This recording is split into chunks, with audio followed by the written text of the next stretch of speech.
नमस्कार, सारिका कुकिंग रेसिपीमध्ये आपले मनपूर्वक स्वागत आहे। तर आज आपण नारळी पौर्णिमा स्पेशल नारळाचा गोडवा आणि सणांची खास चव असलेला नारळी भात अगदी पारंपरिक पद्धतीने कसा बनवायचा आहे ते बघणार आहे। अगदी सुटसुटीत होतो, मऊ लुसलुशीत असा हा नारळी भात होतो। तर व्हिडिओ स्किप न करता लास्टपर्यंत नक्की बघा आणि तुम्ही जर माझ्या चॅनलवरती नवीन असाल तर लाईक शेअर सबस्क्राइब करायला अजिबात विसरू नका। तर इथे तांदूळ 10 मिनिटं स्वच्छ 2 ते 3 वेळा धुवून भिजत घातलेले आहेत। इथे ज्या वाटीने आपण तांदूळ घेतले आहेत त्याच वाटीचं मी मेजरमेंट घेतलेलं आहे। इथे 1 वाटी मी नारळाचं दूध घेतलेलं आहे, 1 वाटी खवलेला नारळ घेतलेला आहे आणि 1 वाटी इथे गूळ घेतलेला आहे। थोडेसे ड्रायफ्रुट्स घेतलेले आहेत आणि इथे जे आपले खाडे मसाले आहेत ते घेतलेले आहेत। वेलदोडे, मिरे, दालचिनी आणि लवंग घेतलेलं आहे। थोडंसं गरम पाण्यामध्ये मी इथे केशर भिजत घातलेलं आहे। आता केशर हे ऑप्शनल आहे, पण केशरमुळे आपल्या भाताला चव येते छान आणि कलरसुद्धा खूप छान येतो, त्यामुळे मी इथं थोडंसं केशर घेतलेलं आहे। तर सर्वप्रथम आधी एका साईडला मी गरम पाणी 1 वाटी करण्यासाठी ठेवलेलं आहे, कारण की आपण भातासाठी इथे गरम पाणी 1 वाटी वापरणार आहे। तर सर्वप्रथम आधी आपल्याला इथे कढईमध्ये 1 ते 2 चमचे इथे तूप टाकून घ्यायचं आहे। त्या तुपामध्ये आपल्याला काजू, बदाम आणि जे आपण मनुके घेतलेले आहेत ते छान असे परतून घ्यायचे आहेत 2 ते 3 मिनिटं असे। आता आपले जे सुके मेवे आहेत ते तुपामध्ये भाजून घेतल्यामुळे याची चव खूप दुपटीने वाढते, त्यामुळे आपल्याला इथे जे आपले सुके मेवे आहेत ते अशा प्रकारे थोडेसे 2 ते 3 मिनिटं असे तुपामध्ये परतून घ्यायचे आहेत। आता याच तुपामध्ये जे आपण खाडे मसाले घेतलेले आहेत ते टाकणार आहे। तर इथे मी अर्धा इंच हा दालचिनीचा तुकडा घेतलेला आहे, 4 वेलदोडे घेतलेले आहेत, थोडेसे मिरे घेतलेले आहेत 4 ते 5 आणि लवंगा घेतलेल्या आहेत 4 ते 5। तर आता छान असे ते तळल्यानंतर यामध्ये आता आपण तुपामध्ये तांदूळ हे 2 ते 3 मिनिटं असेच परतून घेणार आहे। तुपामध्ये परतून घेतल्याने काय होतं की आपला जो भात आहे तो एकदम सुटसुटीत होतो।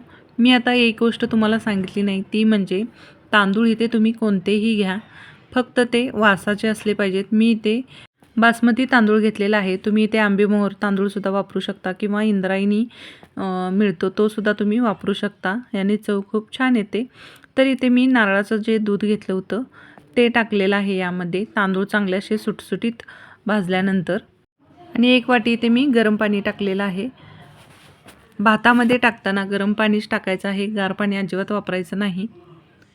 तर इथे मी केशर जे भिजत घातलं होतं वाटीमध्ये ते सुद्धा आत्ताच टाकलेलं आहे, याने आपल्या जो भाताला कलर येतो तो खूप छान येतो। तुम्ही जो फूड कलर मिळतो येलो कलर तो सुद्धा वापरू शकता, केशर जर तुमच्याकडे नसेल तर।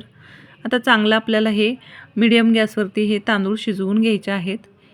1 ते 2 वेळा असं हलवून घ्यायचं, कारण की मी ते नारळाचं दूध वापरलेलं आहे। तुम्ही नुसतं पाणीसुद्धा वापरून हे तांदूळ शिजवून घेऊ शकता।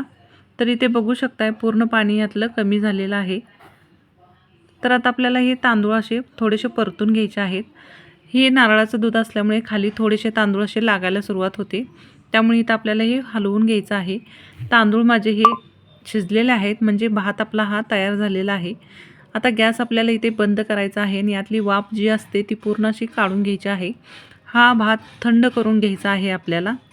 इथे बघू शकताय पूर्ण असा मोकळा मोकळा हा भात झालेला आहे। आता हे आपल्याला एका साईडला ठेवून द्यायचं आहे। जोपर्यंत आपलं हा भात थंड होतोय तोपर्यंत आपल्याला इथे 1 चमचा एक पॅन घेतलेला आहे, त्यामध्ये 1 चमचा ते 2 चमचे आपल्याला इथे तूप टाकायचं आहे, जेणेकरून आपला जो गूळ असतो तो चिटकू नये यासाठी। गूळ आपल्याला इथे कोणताही पाक वगैरे तयार करून घ्यायचा नाही, फक्त आपल्याला हा मेल्ट करून घ्यायचा आहे, नुसता विरघळून घ्यायचा आहे। तर 2 ते 3 मिनिटांमध्ये चांगला असा विरघळतो गूळ, आणि शक्यतो करून गूळ हा खिसूनच घ्या, म्हणजे पटकन हा वितळला जातो यासाठी। तर इथे बघू शकता 2 ते 3 मिनिटच लागलेले आहेत मला, गूळ हा पूर्ण असा विरघळलेला आहे। आता यामध्ये आपण जो ओल्या नारळाचा खवून घेतलेला जो किस आहे तो टाकणार आहे। गूळ असा पूर्ण हा विरघळलेला आहे, त्यामुळे आता यामध्ये आपण नारळाचा किस टाकूयात। आता हा भात विशेष करून नारळी पौर्णिमेला केला जातो, हा पारंपरिक पदार्थ आहे। नारळापासून बनवलेले भरपूर असे पदार्थ ह्या नारळी पौर्णिमेला केलेले जातात, यामुळे तुम्हाला मी रोज एक पदार्थ हा नारळी पौर्णिमा होईपर्यंत दाखवणार आहे। व्हिडिओ स्किप न करता लास्टपर्यंत नक्की बघा आणि तुम्हाला माझ्या रेसिपी कशा वाटतात त्या कमेंट करून नक्की सांगा। तर इथं गूळ आणि आपलं जो नारळ आहे तो एकत्र असा झालेला आहे, बघू शकताय.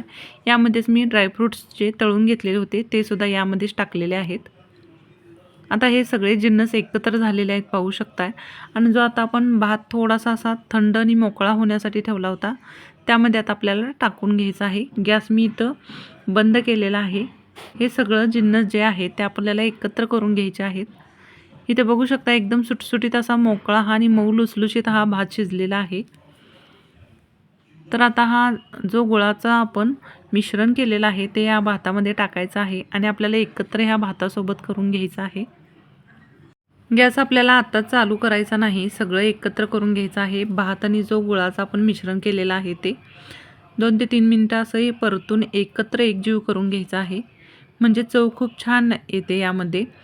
तर आता मी इथं मीडियम गॅसवरती थोडासा याला दम देऊन घेणार आहे. दम म्हणजे चांगली अशी वाफ देऊन घ्यायची आहे, जेणेकरून गुळाचं जे पाणी आहे ते भातामध्ये व्यवस्थित असं उतरलं जाईल. तर इथे बघू शकताय आपला हा जो भात आहे, नारळी भात आहे, तो तूप सोडायला लागलेला आहे. इथे बघू शकताय आणि खाली कढईला सुद्धा लागायला लागलेला आहे. तर आपला हा नारळी भात हा तयार झालेला आहे. कलर वगैरे खूप छान आलेला आहे. आमच्या इथं खूप असा प्रकाश येतो, त्यामुळे इथे दिसत नसेल, तर इथे बघू शकताय कलर वगैरे किती छान आलेला आहे आपल्या या नारळी भाताला. तुम्ही अशा प्रकारे या नारळी पौर्णिमेला नक्की ट्राय करून बघा. आणि ही रेसिपी आवडली असल्यास लाईक करा, शेअर करा, कमेंट करा, सबस्क्राईब करा आणि असेच नवनवीन रेसिपी पाहण्यासाठी सारिका कुकिंग रेसिपी पाहत राहा. व्हिडिओ लास्टपर्यंत बघितल्याबद्दल धन्यवाद.